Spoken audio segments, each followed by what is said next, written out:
자, 여러분 안녕하세요. 예, 오늘 비가 좀 많이 왔어요. 낮에 비가 많이 와서 그래도 모처럼 가을 날씨다운 가을이 왔지 않느냐 생각이 들어요. 사실 어저께만도 굉장히 더워가지고 이게 벌써 가을이 왔는데 여름 날씨 같다는 느낌이 들었는데 오늘 진정한 가을이 왔고 이 진정한 가을이 왔다는 건 여러분한테 이제는 스타트할 때가 됐다라는 생각이 들어요. 날씨도 좋고 이제 공부하기 딱 좋은 시절입니다. 자, 일단 우리 지금까지 공부했던 내용을 좀 알아볼게요. 우리가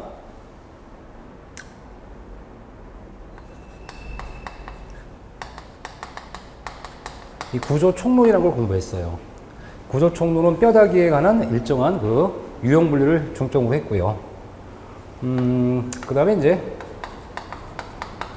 토질과 기초 구조를 했었습니다. 그래서 땅을 파는 데 필요한 여러 가지 기본적 전문 지식과 기초의 구조의 구조, 기초 구조의 특성, 유형 분류 학습했고요.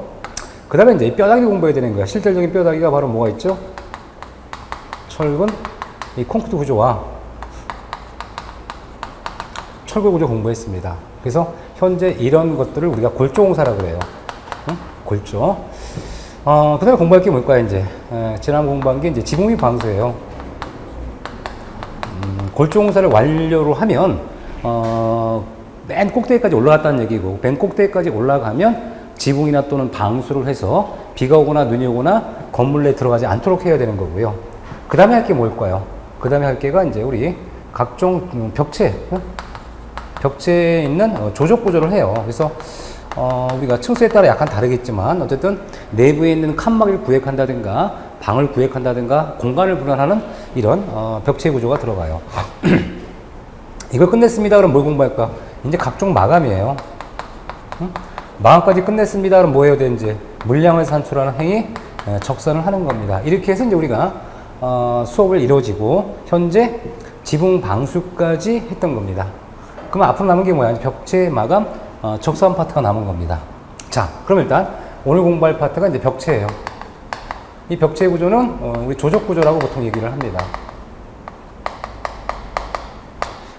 조적이라는 것은 뭔가 물체를 쌓아 올려서 공간을 형성할 수 있는 이러한 구조를 조적 구조라고 그래요. 그 조적구에 들어가는 그 재료는 뭐 벽돌이 될 수 있고 또는 돌이나 블록이 될 수도 있습니다. 그러면 이 조적 구조. 이 조적 구조의 가장 기본이 뭐예요? 재료로 따지면 벽돌이 있을 수 있고 그 다음에 블록이나 이 돌이에요. 그럼 이 조적 구조는 굉장히 오래된 방식이에요. 굉장히 오래된 방식이라는 얘기는 조적 구조는 일단 시공, 장점이 있고 단점이 있겠죠. 항상 장단점 얘기하면 일단 시공이 간편하다. 아주 중요한 장점이겠죠. 인류가 아주 오랫동안 시행했던 방법이기 때문에 쌓기 방법이 아주 쉽게 만들어졌습니다. 시공은 간단합니다. 시공이 간단해. 그러면 제일 중요한 시공이 간단하다. 좋은 장점이에요. 그 다음에 이 돌구조는 일단 내화성이 있어요. 그렇죠? 내화성. 이 돌이나 벽돌은 뭐 화재가 난다고 해서 돌이 불타는 건 아니잖아요. 그러니까 내화성이 우수하다. 그 다음에 어느 정도 이 재료적 특성 중에 내구성도 좋아요. 오래 갈 수 있어요. 그쵸? 잘만 싸면 옛날에 오래된 그 조적 구조가 아직도 남아있는 게 있잖아. 로마 시대에 뭐 판테온 신전 같은 경우는 아직도 몇천 년, 2000년 이상 남아있을 수 있고 이 피라미드라는 것도 아주 오랫동안 남아있어요. 피라미드도 사실 조적 구조거든. 돌을 쌓아서 올린 구조니까 굉장히 오래 갈 수 있구나. 이런 게 장점이에요. 단점이 있어요. 중요한 단점은 얘가 습기에 약해. 습기에 약하다. 습기에 약한데 건물을 이루려면 어떻게 돼요? 습기에 약하기 때문에 보통 우리는 공간 쌓기를 해요. 이 공간 쌓기를 한다는 건 재료 자체가 습기에 약하기 때문에 재료가 외부에서 습기가 들어올 때 얘를 침투를 방지하기 위해서 이렇게 중간을 비워두는 거예요. 그럼 중간에 비워두니까 뭐예요? 결국 못 가겠지. 이 공간 쌓기를 한다는 얘기 결과적으로 뭘 얘기해요? 벽체의 두께가 우리가 생각하는 것보다 두꺼워지는 거야, 얇아지는 거? 두꺼워지는 거야. 두껍다. 그럼 벽체 두께가 두꺼워지면 어떻게 돼? 결과적으로 실내 공간의 유효 공간이 줄어든다는 얘기겠지. 그렇죠? 자, 그 다음에 이 벽돌 구조는 우리가 이렇게 물체를 쌓아 올리고 쌓아 올리고 쌓아 올리고 쌓아 올려서 상부와 중을 하부로 전달할 때는 아주 훌륭한 구조가 돼요. 그런데 아주 근본적 취약한 단점 중에 하나가 지진력, 지진과 같은 이러한 바람과 같은 이런 등 횡력에 약한 구조입니다. 약한 구조. 그러다 보니 횡력이 약하다는 얘기는 뭐예요? 결국 고층 건물을 하면 횡력이 많이 생기죠. 바람이라든가. 그래서 이 고층 건물에는 적합하지 않더라. 주로 저층 건물에 적합하게 안정된 건물은 가능하나 지나치게 높은 고층은 어려울 수 있다는 얘기입니다. 이런 것이 이제 장점과 단점이 존재한다는 얘기입니다. 장점과 단점. 그러면 이 벽돌과 블록은 일단 우리가 오늘 기초 강좌 시간에는 벽돌과 블록에 대해서 알아보는 거예요. 이 벽돌과 블록에 대해서 알아본다면 이 벽돌 사이즈는 알아야겠지. 벽돌 사이즈가 얼마냐? 그럼 벽돌 사이즈는 요 길이가 190이에요. 그 다음에 요 90이고요. 높이가 57이랍니다. 그래서 우리는 뭐라고 하냐면 190에 90에 57입니다. 190에 90에 57. 얼마라고요? 190에 90에 57. 따라하세요. 따라하세요. 그렇죠? 다시 한번 까먹었어 벌써. 우리 연휴 이렇게 쉬고 나니까 까먹은 거예요. 190에 90에 57. 암기하셔야 돼요. 자, 190에 90에 57입니다. 이 벽돌은 이렇게 안에가 꽉 찬 거 있을 수도 있고 때에 따라 이렇게 가운데가 빈 중공형 벽돌도 있어요. 가운데가 비어있는 이런 벽돌도 있을 수 있습니다. 자, 190에 90, 57이고요. 블록은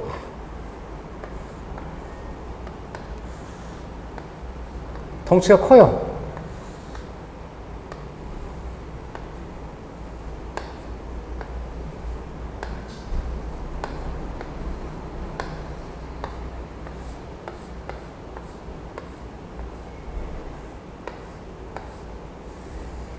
이게 블록 구조예요. 덩치가 크죠? 그래서 390이 되고요. 그죠? 높이가 좀 긴 편이에요. 190. 두께가 여러 가지 치수가 있을 수 있어요. 100, 150, 190, 210이 있습니다. 그래서 현재 벽돌은 좀 작고 블록은 좀 큰 편이라 생각하시면 될 것 같아요. 사이즈가 큰 게 블록 구조예요. 블록 구조. 이렇게 생겼겠죠? 자, 그 다음에 다시 벽돌로 가는 거예요. 이게 벽돌입니다.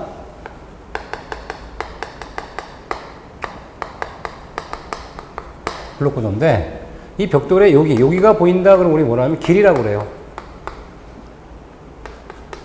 옆구리가 보입니다. 그러면 우리가 옆구리 또는 마구리라 그래요. 그래서 우리가 길이나 마구리를 잘 생각하시면 돼. 앞에서 봤을 때 길이가 보인다 그러면 길이면이라 하고요. 길이켜라고 하고 여기 옆구리가 보인다 그러면 마구리라 하는 겁니다. 이렇게 벽돌이 190에 90에 50을 갖고 있는 거를 온장이라 하고요. 얘를 가공해. 가공을 합니다. 마름질이라고 보통 하거든요. 마름질을 해서 우리가 필요로 한 공간에 우리가 벽돌을 이어서 할 수 있습니다. 자, 그렇다면 이 블록은 나중에 공부하고.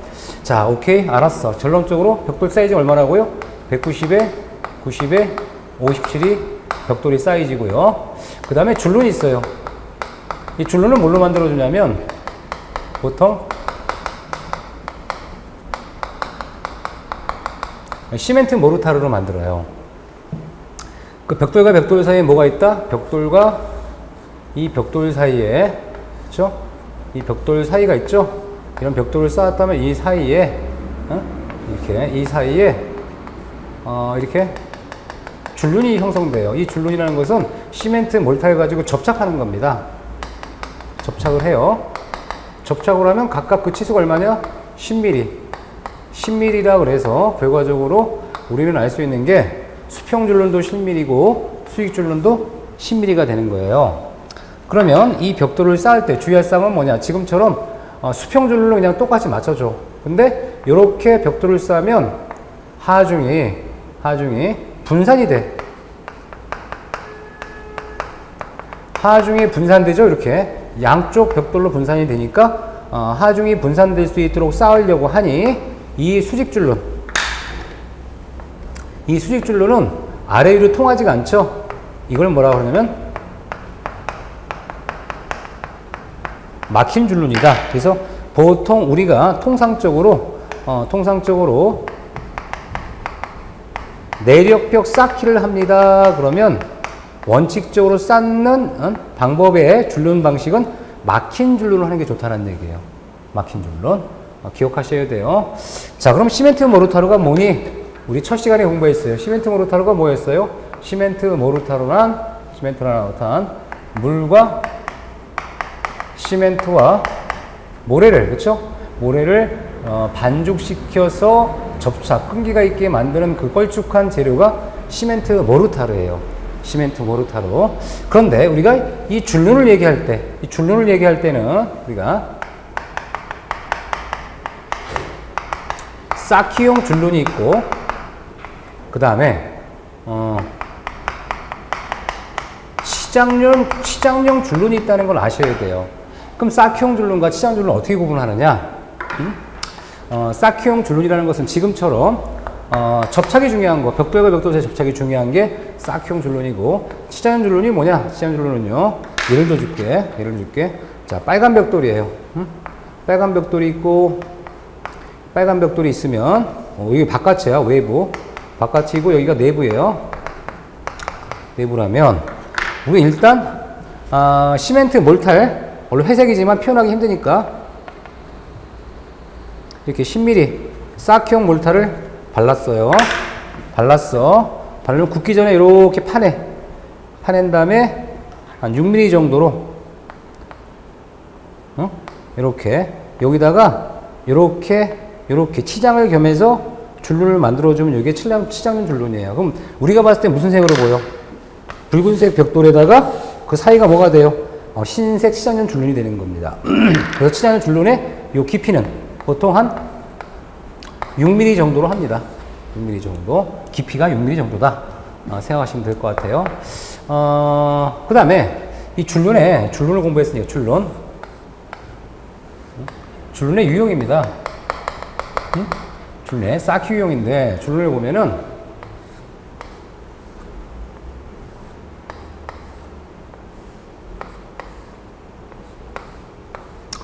이렇게 내민 줄눈이라고 있어요.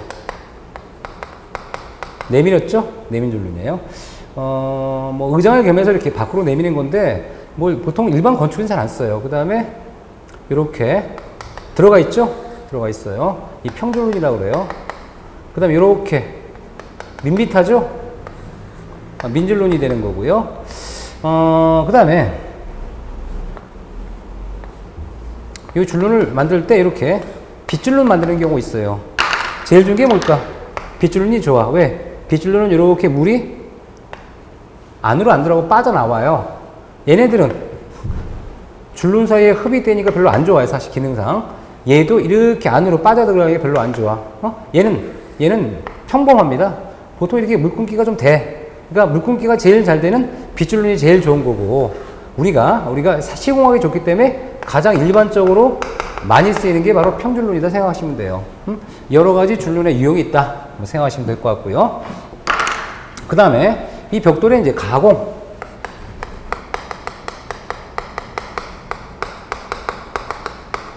벽돌을 가공하는 그 마름질이라는 얘기 했었죠. 그럼 마름질을 하는 그 이름이 있어, 명칭. 명칭이 있는데, 자, 보는 거예요. 얘가 온장이라고 치죠. 온장. 이 높이가 지금 현재 190이에요. 190입니다. 그러면 얘를 세워놓은 거야. 이렇게 세워놓게 되면, 내가 반을 잘라. 반 자르죠? 그럼 반밖에 안 남지? 얘를 뭐라 그러냐면, 반통합 벽돌이라고 그래요. 그럼 때에 따라 뭐다, 이렇게. 반의 반을 또 잘라. 그럼 뭐가 돼? 몇 퍼센트예요? 얘가 100이라면 25%죠? 이오토만이라고 합니다. 또는 원래 온장이 있었어요. 온장이 있었는데 이 중에 반을 쪼개. 그럼 뭐라고 한다, 이거를? 반절을 합니다. 반절. 이렇게 해서 우리가 벽돌을 우리가 마름질을 해. 그럼 마름질하는 이유는 뭐냐? 이렇게 물어보진 않겠지만, 마름질이 필요한 이유를 좀 제가 설명할게요. 여러분 생각하면 어떻게 생각해? 아니, 기존에 벽돌이 이렇게 나왔으면 온장을 쓰는 게 좋지. 근데 왜 굳이 벽돌을 자르고 쪼개냐 이거죠. 그 이유가 있을 거 아니에요. 그죠? 그 이유가 뭐냐 이거죠. 그 이유가. 자, 우리가 생각해 볼게요. 평면도야, 평면도. 여기 기둥이 있다 치자. 위에서 보는 거야. 위에서 딱 잘라보니까 기둥이 있어, 여기. 기둥이 있고, 위에서 보는 거야. 여기 기둥이 있어요. 그럼 이 사이에다가 벽돌을 쌓아줘야 돼.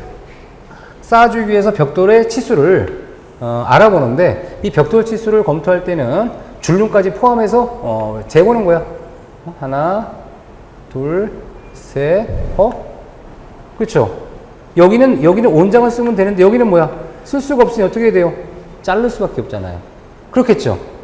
그러니까 이제 이 공간 규조 치수에 따라 벽돌이 때에 따라 이렇게 토막 벽돌을 쓸 수가 있겠구나. 생각할 수 있고요. 자, 첫 번째 이유야. 두 번째 이유는 뭐냐? 두 번째는 만약에 우리가 미리 어떻게 했어요? 미리 조절을 해가지고 이 치수를 정할 때 가급적인 뭐를 해라? 모듈 치수가 될 수 있도록 딱 잘랐다 이거야. 자, 이런 식으로 잘랐어. 아니면 또 요렇게 쌓아서 딱 치수가 맞을 수 있도록 우리가 정했다 이거야. 그럼 어떻게 돼? 아까처럼 토막벽돌 안 나와도 되지. 그러나 이제 우리는 뭐라고 하냐면, 자, 아까 이런 얘기를 했어요. 힘을 많이 받는 내력벽 쌓기, 그 다음에 집중화죽이 생기지 않고 우리가 하중을 분산하기 위해서라면 무슨 줄눈? 막힌 줄눈이 좋다고 했었죠. 그럼 막힌 줄눈을 좋다고 했으니 한번 생각해보자. 생각해보자. 그러면 자, 우리가 막힌 줄눈 하다 보면 이제 쌓기 방법이 들어가는 거예요. 앞에서 보는 거, 쌓는 걸 쫙 앞에서 봤더니 자, 어떤 식이냐면 자, 바닥이야. 바닥에 있고 벽돌 하나 쌓았어 이렇게. 얘가 190이에요. 190. 그 다음에 두 번째 벽돌을 쌓을 때는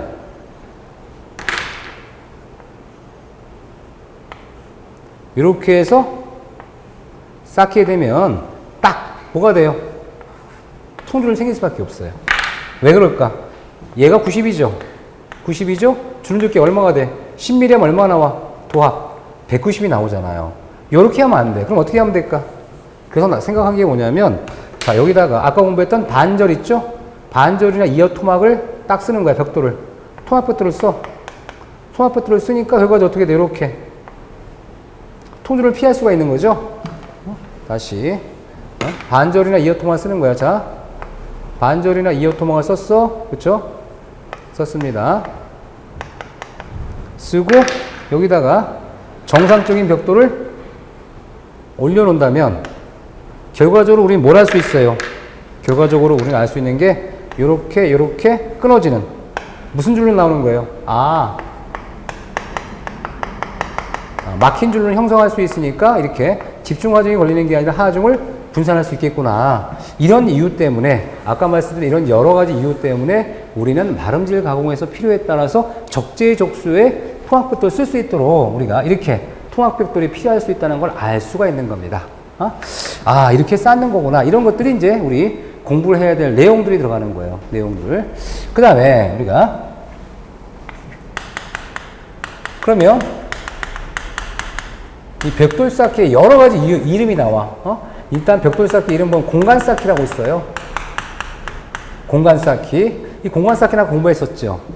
벽돌과 벽돌을 자, 여러분들 생각할 때 이렇게 생각하면 돼. 원래 기둥 같은 게 생겼죠. 기둥은 아래 위가 딱 이렇게 꽉 채워졌죠. 채워졌어. 근데 자, 우리가 이 벽돌로 벽을 쌓는다 치자. 벽돌로 벽을 쌓을 때는 보통 어떻게 할까요? 요 사이를 비워놓고 쌓는 거예요.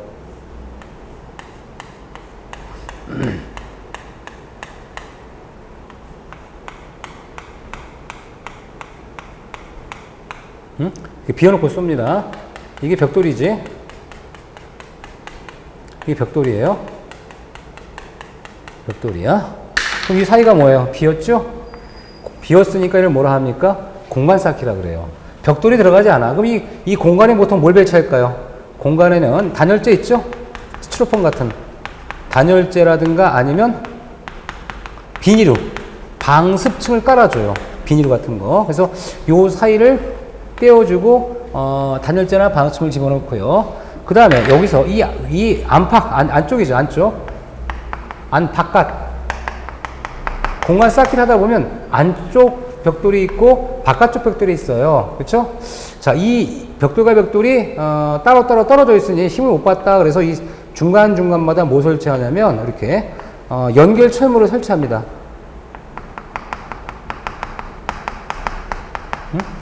이 두 부재를 이렇게 묶어주는 거예요. 연결 철물 있죠? 쇳덩어리 이렇게 우리가 배치합니다. 배치하고 만약 이 공간 쌓기에서 주벽이 어디냐 그러면 특별한 지정이 없다면 이 바깥벽을 주벽으로 하도록 되어 있어요. 우리가 공간 쌓기를 할 때 도면이나 시방서에 별도의 표기가 없다면 어느 쪽을 바깥벽을 주벽으로 하도록 되어 있구나. 약속된 규정이고요. 이거 공간 쌓기라 그래. 공간 쌓기. 그 다음에 이 벽돌 쌓기 이름 중에 우리가 이런 얘기를 해요.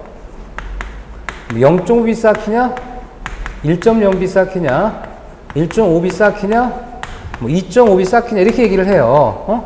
여기다 쌓기자가 들어가. 그러면 이게 무슨 얘기인가 고민이 되겠죠. 그럼 이 무슨 쌓기라는 건 뭐냐, 이 앞에 있는 치수가 벽체의 두께를 얘기하는 거예요. 벽체의 두께. 이 벽체의 두께라는 것은 뭘 얘기하냐면 이걸 얘기해. 자, 벽이 있으면 요 두께 치수 있죠? 요 두께를 얼마로 할까를 얘기하는 겁니다. 두께. 오케이. 벽체의 두께를 뭐 0.5, 1.5를 하는구나. 그럼 1.5mm 쌓기 두께가 얼마냐? 그러면 자, 1.5mm 쌓기 두께는 190이 돼요. 0.5B는 얼마가 돼? 92. 1.5B는 292. 2.5B는 390이 돼. 어떻게 알아요? 그냥 알아요. 어떻게 할 수 있을까? 어려운 거 아니야. 자, 설명드릴게요. 우리가 1.5B 쌓기는 뭘 얘기하냐면 이 벽체의 두께가 벽돌 길이와 똑같아. 이렇게 벽체의 두께가 형성되니까 얼마가 돼? 미장 빼고 190이 되는 거고요. 0.2 쌓기는 뭐냐면 얘를 반으로 쪼개. 그럼 뭐가 돼? 이렇게 되겠죠?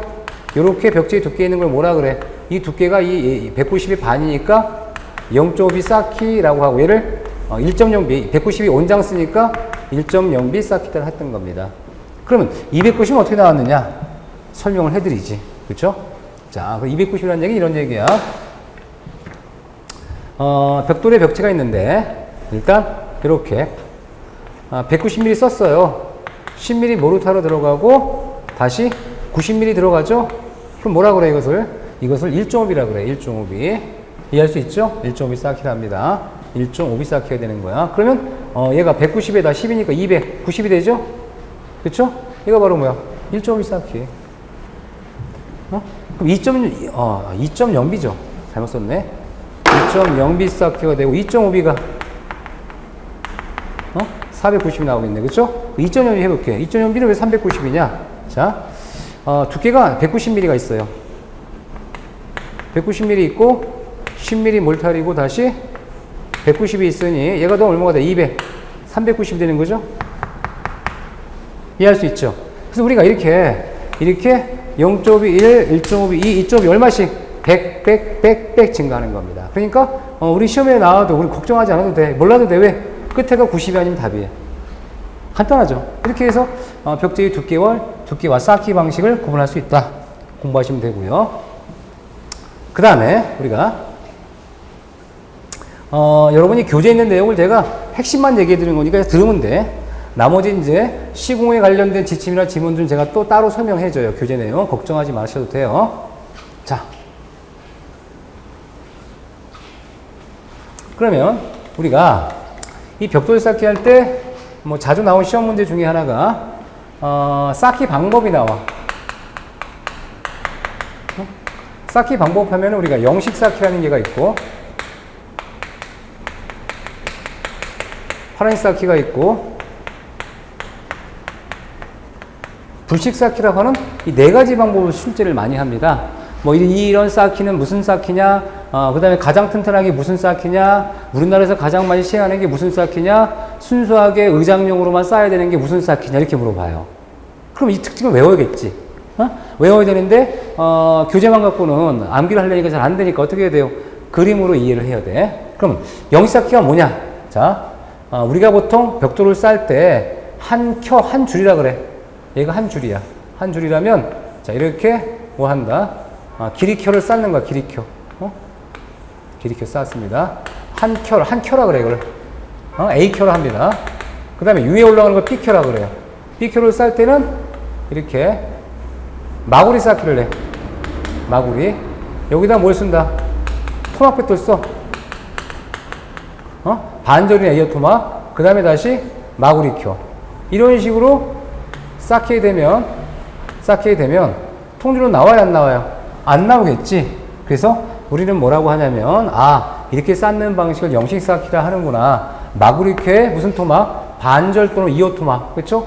반절이나 이어 토막을 사용함으로써 통주를 방지하는 방식을 영식 쌓기라 하는구나.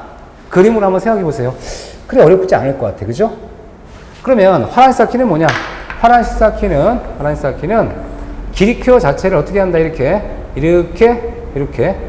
치료 토막을 사용해. 치료 토막을. 어디서? 기리켜에서 치료 토막을 사용해. 치료 토막. 치료 토막을 사용하면 어떻게 돼요? 당연히 위에 있는 그 부분을 쌓게 되면 이렇게 막힌 줄은 되겠죠? 그렇죠? 그러니까 얘는 뭐가 돼? 막힌 줄을 만들기 위해서 우리가 기리켜의 치료 토막을 사용하면 뭐라 그래? 화란식 쌓기를 하는 겁니다. 그렇구나. 기리켜의 치료 토막을 사용하면 화란식을 하는 거구나. 이 두 가지 쌓기법이 가장 대표적인 내력벽 쌓기 방식에 이용되는 거예요. 이용되는 거. 그래서 우리 뭐라고 하냐면, 우리가, 얘는 토막.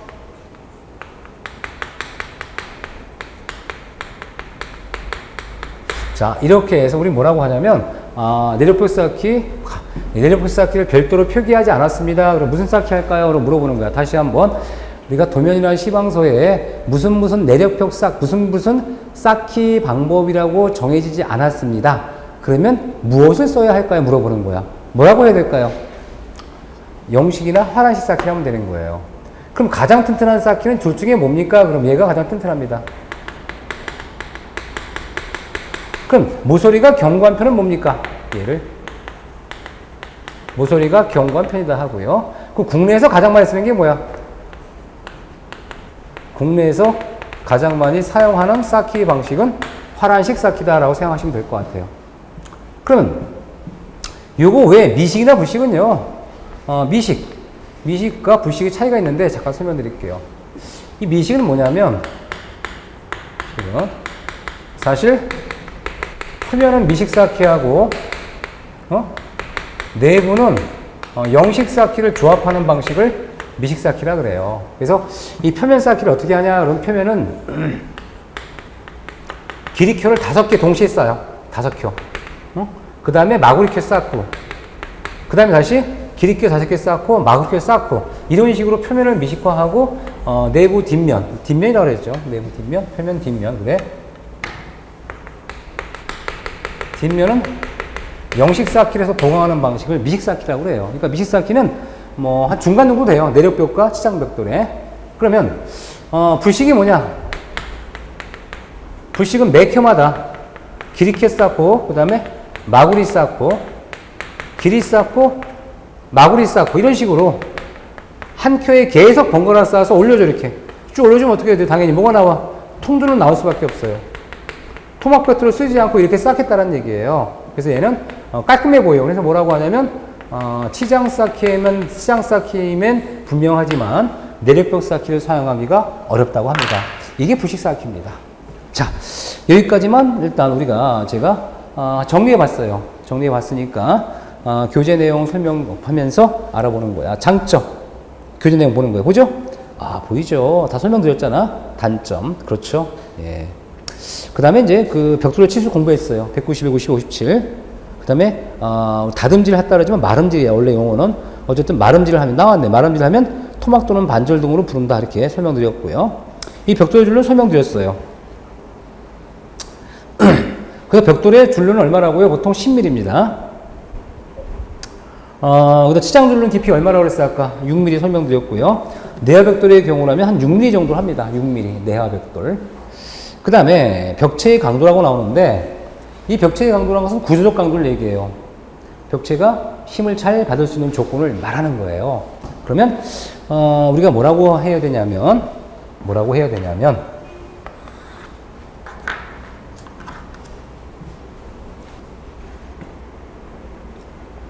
이 벽돌이죠.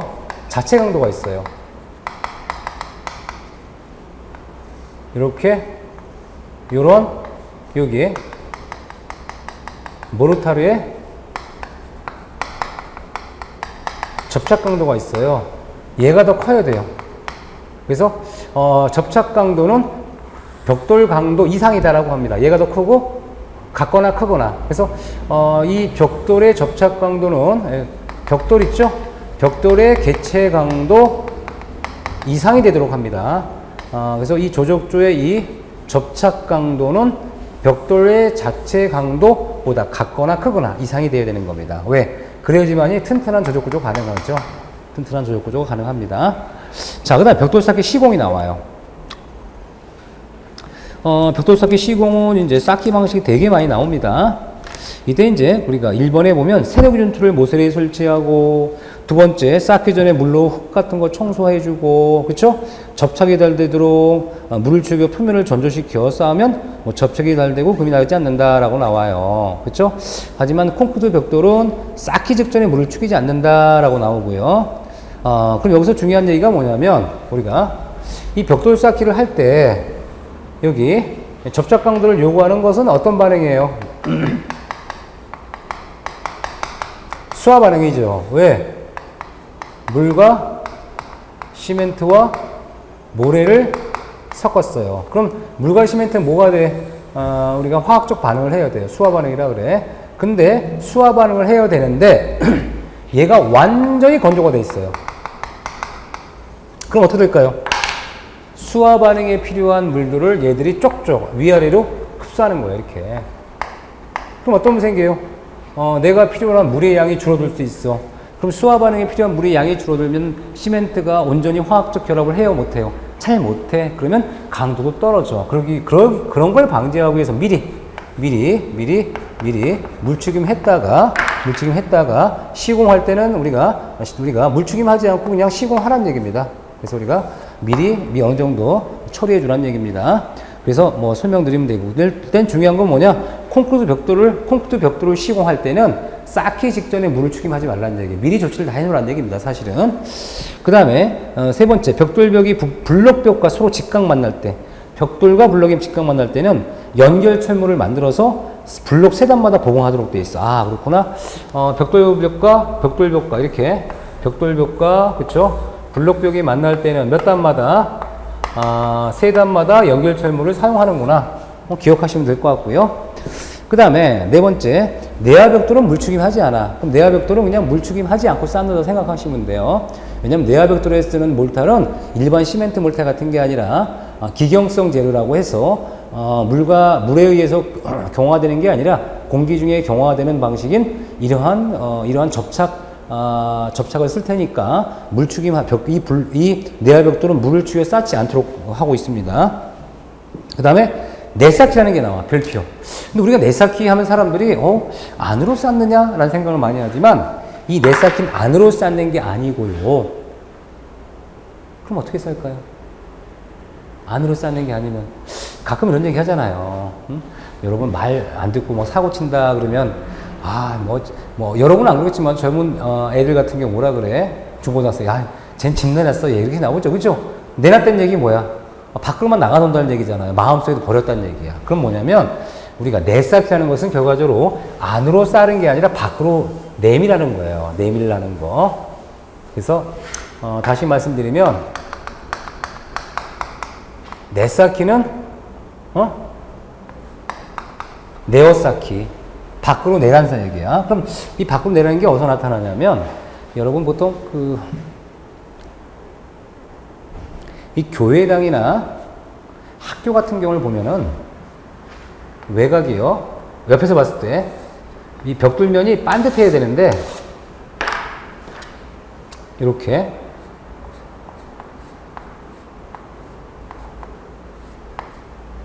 이런 식으로 튀어나오나 들어간 걸 봤을 거예요. 이렇게 하는 건요. 이렇게 하는 건 의장상 만들어주는 거, 이렇게.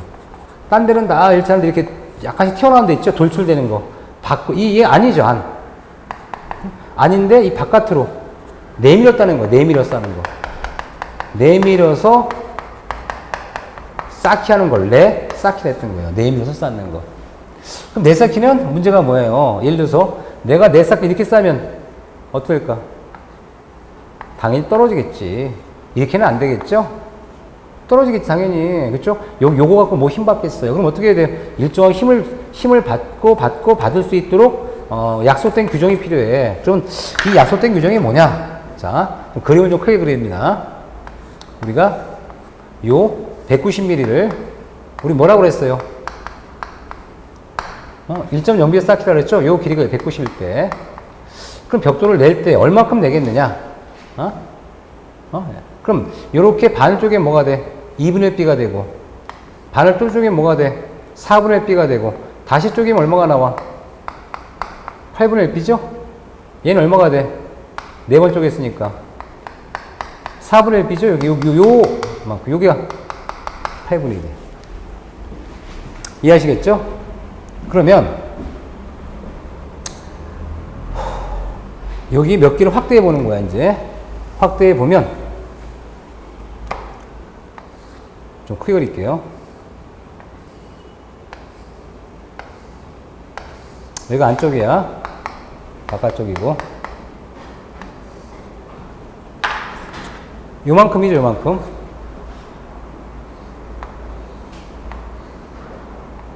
그렇죠? 또는 여기 4B죠. 이렇게 3분의 B. 뭘 얘기하는 거냐면요, 우리가 첫 번째 벽돌이죠. 첫 번째 벽돌이 튀어나올 수 있는 이 길이 있죠. 다 안쪽이야. 튀어나올 수 있는 길이는 얼마가 된다? 한 켜니까 8분의 1B가 되는 거고.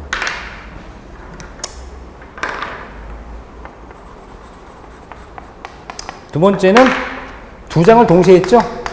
그러니까 이 튀어나오는 길이 얼마로 한다? 여기서 4분의 1B.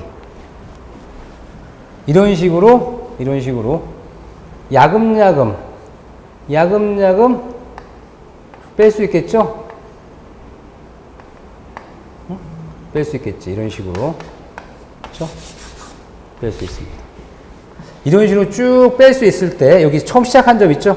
처음 시작한 점에서 여기 어디까지 모르지만 최대 한도가 있겠어. 어딘지 모르지만 이 최대 한도 얼마로 하겠다? 2B를 한도로 하겠다는 얘기예요. 표면에서부터 튀어나온 데까지. 어때? 이해하시겠어요? 이게 내쌓기 기준입니다. 그럼 내쌓기 기준 다시 한번 얘기해 주는 거야.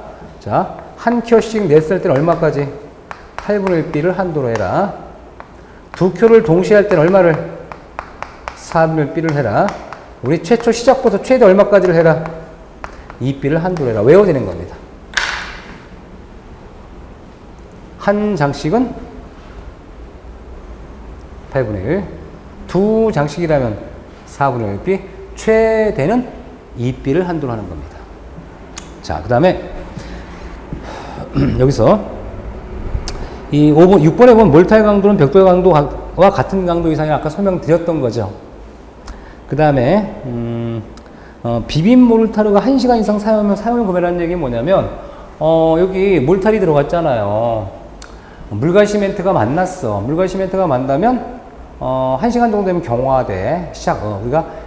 우리가 시멘트와 물과 화학적 반응을 해서 이제 내비둬야 되는데 1시간 이상 지난 걸 건드리면 어떻게 돼요? 강도도 안 나올 뿐만이 아니라 제대로 된 몰탈이 안 나와. 그러니까 물과 시멘트를 비볐습니다. 그럼 1시간 지난 거 사용하면 안 되는 거예요.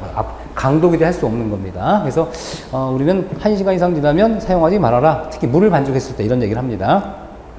그 다음에 벽돌이 하루 쌓기 높이는 1.5 표준은 1점이라는 얘기가 나와. 그럼 뭐냐면 벽돌을 쌓는 거는요, 아주 높게 쌓을 수 있어. 아주 높게. 이런 식으로 아주 높게 쌓을 수 있어요.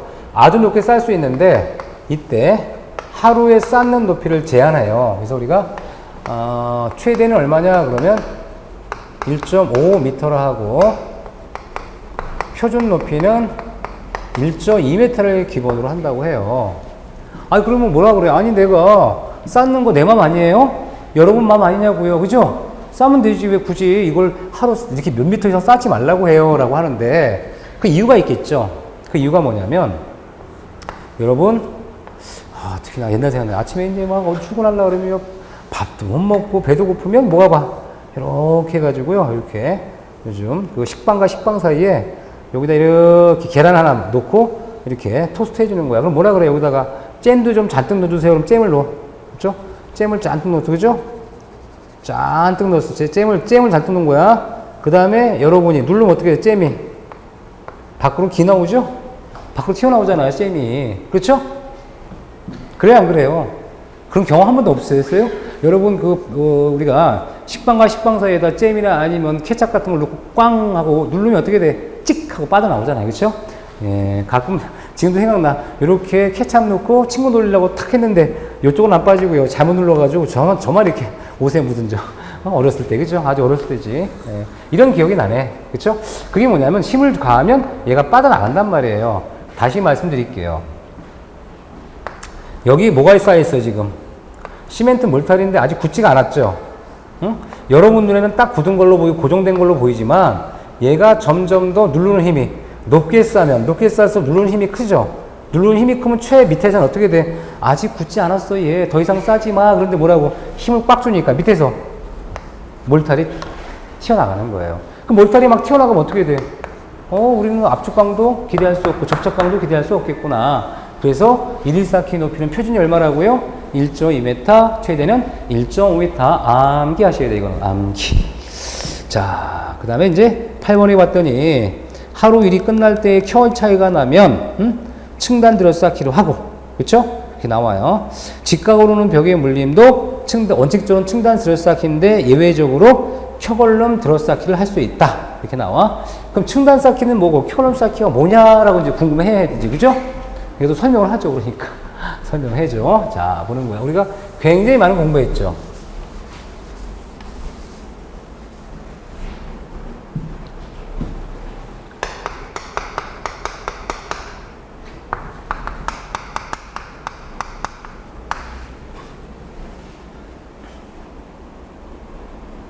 자, 이 얘기는요.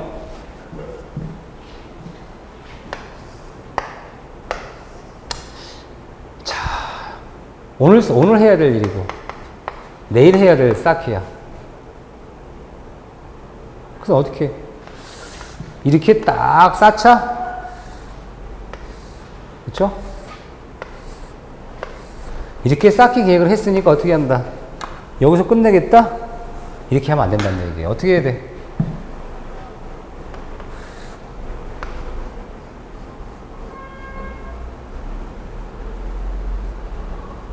이렇게 언제? 오늘 해라. 내일은 이렇게 싸면 어떻게 돼? 얘가 서로 잘 맞물려 있겠죠? 이게 층단 쌓기야. 이해하시죠? 계단 형상으로 쌓는 거. 그래야지만이 뭘 피할 수 있어요? 아까처럼 이렇게 통준을 피할 수 있잖아요. 이해하시겠죠? 이렇게 쌓자는 얘기, 이렇게. 오늘은 여기까지, 내일은 이렇게 쌓을래? 이게 층단 쌓기입니다. 계단 형상 생각, 계단. 자, 그럼 켜걸름 쌓기는 뭐냐? 직각으로는 벽에 모서리가 있어요. 직각으로는 벽에 모서리도 원칙적으로는 층단 쌓기인데 층단 쌓기가 쉽지가 않아. 그래서 뭐라고 하냐면 담당원의 승인을 얻어서 켜걸름 들어 쌓기를 할 수 있다 그래요. 켜걸름 들어 쌓기가 뭐냐면 여러분들이 이렇게 한번 해보세요. 그러면 벌어지죠, 그냥. 근데 하나씩 물려서 이렇게 클로스 해보세요. 눌러보세요. 잘 안 빠질 거예요. 잘 안 빠지죠? 이렇게 서로 교차가 될 수 있도록 이렇게 길을 교차할 수 있도록 이렇게 맞물려 쌓기 하는 거야. 그러면 잘 안 빠져요.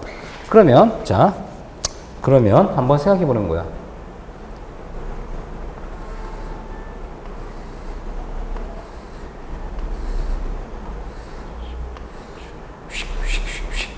됐죠? 그러면 한 켜씩 물려주는 거야, 이렇게. 그러면 어떻게 돼요, 벽돌이?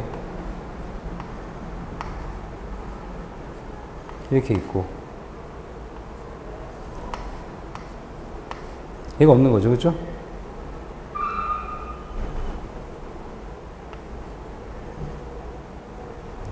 그러면 얘가 길이 방향이라면 얘도 이쪽 마구리 방향 쪽으로 이렇게 물려주는 거야, 이렇게. 응? 여기다 이렇게 물려주는 거야, 이렇게 한 켜씩. 서로 교차가 될 수 있도록. 한 켜씩 걸름해서, 요 옆벽에, 물려쌀 수 있다라고 해서 켜놓은 데서 켜야 되는 겁니다. 이해된 거죠? 예.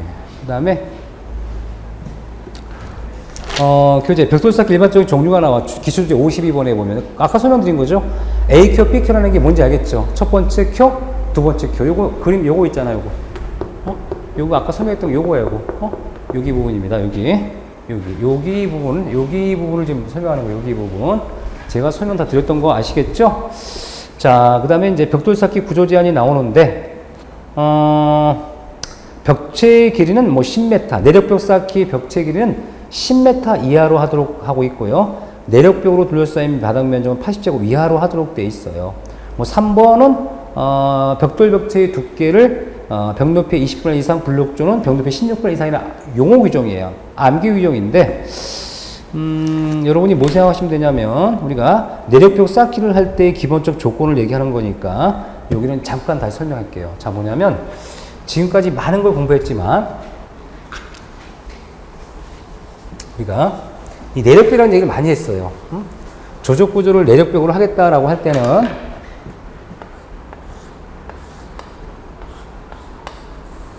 홀로 서 있는 내력벽이라면 그 길이가 10m 이하로 하라는 얘기예요.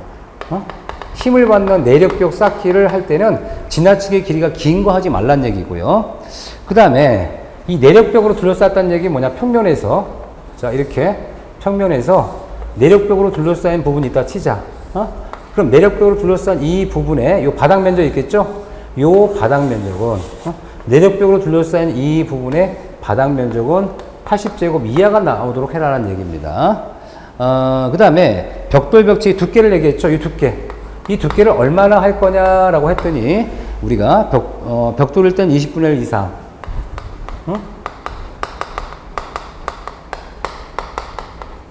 블록일 때는 뭐 16분의 1 이상 하라고 나와 있잖아요. 그럼 벽돌이 20분의 1 이상이라는 게 무슨 얘기냐? 이 내력벽의 높이가 있어. 내력벽 높이가 예를 들어 3.6m야. 360cm래. 높이가. 그쵸? 그럼 이 두께는 얼마일까? T는 20분의 360 하면 18cm인데 18cm짜리가 없으니까 어떻게 하면 돼요? 19cm를 하면 되는 거예요. 다시 한번. 이 높이가 얼마라고요? 360cm야. 그러면 두께는 얼마라고요? 내력벽 두께는 20분의 1 높이죠? 얼마 나와? 18cm가 나오는데 18cm 이상인데 18cm짜리가 없으니까 얼마로 하면 돼? 19cm로 하면 되겠네. 190mm로.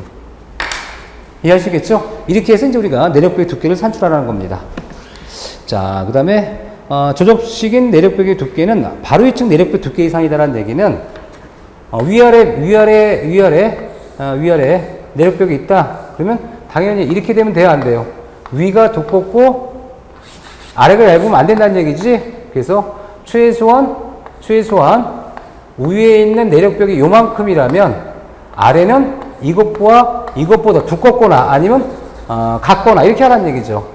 위가 있으면 아래가 더 두껍도록 아니면 같거나. 그래서 결과적으로 조정식인 내력벽의 두께는 바로 위층 내력벽 두께 이상이 돼야 한다. 어때요? 괜찮겠죠? 자, 그 다음에 테두리 보의 구조 제한은 잠깐 쉬었다가 진행하도록 하겠습니다.